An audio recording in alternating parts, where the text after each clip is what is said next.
hoje, nessa edição do WW, nós vamos atender, sobretudo, vocês que nos acompanham, gostam, curtem, acompanham política internacional, sobretudo as ideias em torno de ordem mundial, geopolítica, política internacional. É para esse público que nós estamos pensando nesse segmento final da edição de hoje do WW. Nós vamos falar de Henry Kissinger.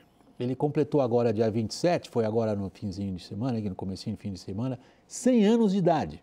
100 anos de idade. E ele continua sendo uma das vozes mais influentes quando se trata, não é apenas quando se trata de política internacional, mas quando se trata de pensar política internacional. Vamos, em primeiro lugar, refrescar a memória de todos a respeito dessa longuíssima biografia de Henry Kissinger e nós vamos falar sobre as ideias dele na sequência. Acompanhe. Nascido em 1923 como Heinz Alfred Kissinger, na Alemanha, migrou com a família para os Estados Unidos em 1938 devido a perseguições antissemitas do regime nazista. Após servir ao exército dos Estados Unidos durante a Segunda Guerra Mundial, foi para Harvard, onde se dedicou ao estudo do poder nas relações internacionais. Entre 69 e 77, serviu como secretário de Estado e conselheiro de Segurança Nacional nos governos de Richard Nixon e Gerald Ford. No cargo, autorizou bombardeios americanos ao Camboja no contexto da Guerra do Vietnã, que deixaram ao menos 150 mil civis mortos. Durante a Guerra Fria, levou a União Soviética a ratificar tratados de desarmamento que garantiram a política de não agressão entre as duas superpotências. A sua atuação à frente da política externa americana foi marcada pela reabertura da China após 2 décadas de isolamento. A diplomacia que ele iniciou com o governo de Mao Tse-tung afastou os chineses da esfera soviética e foi alargada para que o país se tornasse a superpotência que é hoje. Kissinger deu apoio político dentro da Casa Branca ao envolvimento da CIA com parte dos militares chilenos que derrubaram o presidente Salvador Allende em 73. Ele também apoiou o golpe de 76 na Argentina e tolerou a chamada Operação Condor, a coordenação entre os regimes ditatoriais na América do Sul para perseguir opositores. Mesmo assim, em 73, ganhou junto com Lee Duc-Tho, que era membro do Partido Comunista do Vietnã, o Prêmio Nobel da Paz pelo seu papel na obtenção do acordo de cessar-fogo no conflito no Sudeste Asiático. A premiação de Kissinger foi uma das mais questionadas da história da instituição. Lee Duc-Tho recusou o prêmio. Após deixar o governo, seguiu influente nas esferas de poder, servindo de conselheiro a todos os presidentes desde então. Leonardo, a gente pode, claro, uma biografia dessas, né? Um homem que viveu ainda o fim da República de Weimar, né? E vem daí um pouco essa convicção do Kissinger, que é muito pessimista. Ele acha que os períodos de paz, de harmonia e de prosperidade são exceções. E ele acredita na inevitabilidade da tragédia. Quem faz a biografia intelectual do Kissinger conclui por isso. Mas eu queria ir no plano das ideias de Kissinger. E por que ele é discutido hoje ainda, na sua opinião? Por quê? Bom, boa noite, William. Boa noite, Lorival, né? Boa noite a todos que nos escutam. Esse é o ponto, né?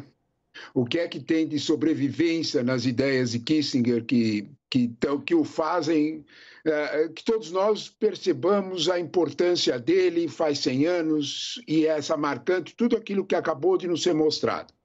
Talvez a gente precise, antes de mais nada, para entender isso, buscar o que é a maior contribuição que o Kissinger fez, né? Se a gente olhar com um pouco de calma, o Kissinger foi um sujeito que desde o início, lá atrás, no doutorado em Harvard, estudou a ideia de equilíbrio entre as nações. Ele não estava interessado na vitória, ele não estava interessado na imposição, na política, porque política quer dizer, política internacional, a imposição da vontade. Ele não estava interessado diretamente nisso, ele estava interessado no dia seguinte, ele estava interessado no processo de equilíbrio. E ele estudou um dos períodos de equilíbrio mais sofisticados que o mundo conheceu, né? Que é o período depois de Napoleão. Pensa, né? Napoleão fez uma desordem no mundo respeitável. Como é que você pôs ordem nesse mundo? Ele estudou o sujeito que pensou isso, Metternich, né? E pensou essa ordem, pensou esse equilíbrio, e o problema é que ele deu certo. O problema é que a lógica de Metternich e de Kestelring na discussão durou o século XIX praticamente inteiro. de 1815, fim de Napoleão, 1821, que é o Congresso de Viena, o mundo só conheceu guerra, no sentido pleno da palavra, 1914, quando deixaram de lado a noção de equilíbrio. Quais são os princípios que ele cultivava? Esse é o ponto. Aí está o ponto. Ele é um grande estudioso do Conde von Metternich, na época em que o Congresso de Viena reunia as principais potências da época, e quem tocava piano para eles era o Beethoven. Isso para a gente ter uma ideia de quanto tempo passou de lá para cá. Agora, ele postula hoje, Lorival, o Kissinger, que nós estaríamos diante da situação que precedeu a Primeira Guerra Mundial.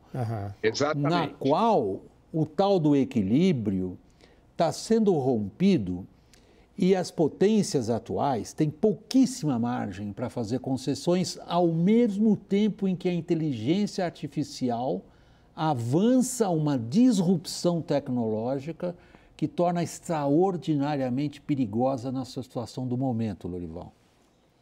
Nossa, resumiu tão bem o que a avaliação que ele fez nessa incrível entrevista à revista The Economist, de 44 páginas, né? Mas, de fato, ele fala o seguinte: bom, a China está emergindo, né? Ela quer ser ouvida nas questões do mundo, nas definições das grandes questões do mundo. Então, há um desequilíbrio aí entre o poder econômico, militar que a China tem hoje, ainda mais tendo a Rússia como seu vassalo agora, né?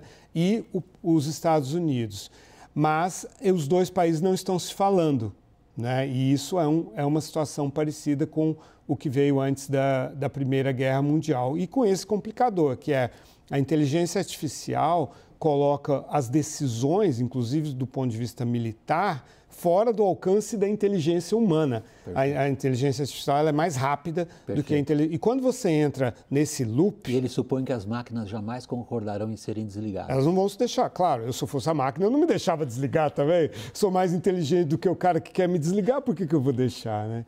E aí, quando há concorrência na inteligência artificial, a competição, se você ficar out of the loop, você é mais rápido na tomada de decisão. Se você deixar a máquina decidir tudo sozinho, você é mais rápido que se você estiver off the loop ou on the loop. Então, out of the loop é o destino das potências na disputa entre elas. E aí, ao fazer essa concessão, você entrega o poder para as máquinas. Leonardo, deixa eu chamar a sua atenção para a extrema atualidade do que esse centenário cidadão tem a dizer sobre a guerra da Ucrânia. Vamos lá.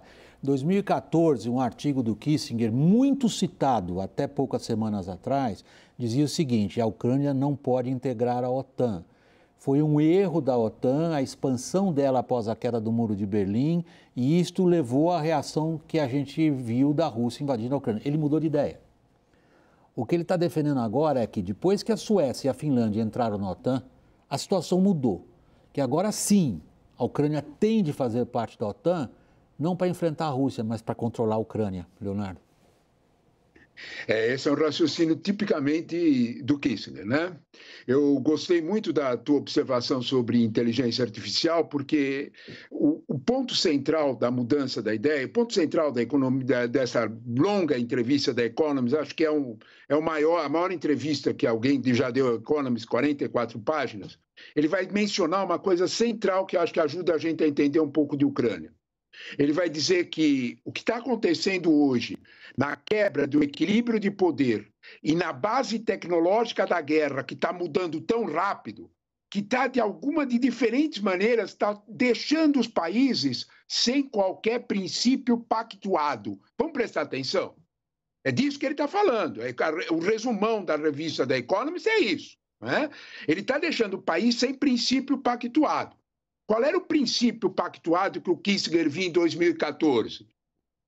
As repúblicas russas que fizeram a escolha de migrar para a OTAN, tudo bem, tem 2 ou 3 delas, Moldávia, Geórgia e Ucrânia, que não dá para fazer isso.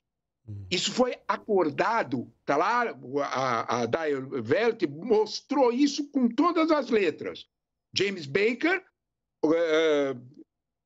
Gorbachev e Helmut Kohl assinaram esse acordo, que a Ucrânia ficava fora. Kissinger mudou de ideia. O que é que empurrou Kissinger para essa mudança de ideia? Vamos ler a segunda parte dessa nova mudança? Se nós deixarmos a Ucrânia tão armada com o principal exército europeu, o que é que nós vamos fazer com a Ucrânia depois? O que tem me chamado muita atenção é a atualidade da lógica de Kissinger, principalmente com inteligência artificial, para perceber que o redesenho do mundo, o redesenho geopolítico do mundo, precisa ser construído com outras bases. Leonardo, e é um óbvio do Metternich. Excelente. Será que nós estamos pensando nisso? É porque ele trata a própria evolução intelectual dele em termos de conceitos, né? E para encerrar nossa conversa, você vai encerrar, Lorival, com o que Kissinger não diz. Ele não fala de outros países. Quando ele pensa em atores fora desse grande eixo, ele só fala da Índia. Exato, ele é muito entusiasmado com a Índia, né? Ele tem um contato pessoal com alguém lá da Índia que opera a política externa e diz que a Índia pode contrabalançar o poder da China. E isso é bastante claro, realmente. Quer dizer, a Índia ela tem um potencial muito grande de crescimento econômico e militar também. Então, ele acha que é fundamental os Estados Unidos manterem essa boa relação que tem hoje com a Índia, exatamente para contrabalançar o poder da China. Então, é o Kissinger pensando nas potências. Ele sempre foi assim, né? Ele sempre, e daí o realismo dele, ele pensa em termos do jogo entre as grandes potências. O resto que tente se ajustar aí, mas ele faz também uma avaliação bem interessante, que os idealistas, que são os adversários intelectuais dele, né? Eles levaram muitas vezes a uma situação que atropelou os direitos humanos e as democracias, que os realistas é que acabam garantindo a ordem internacional.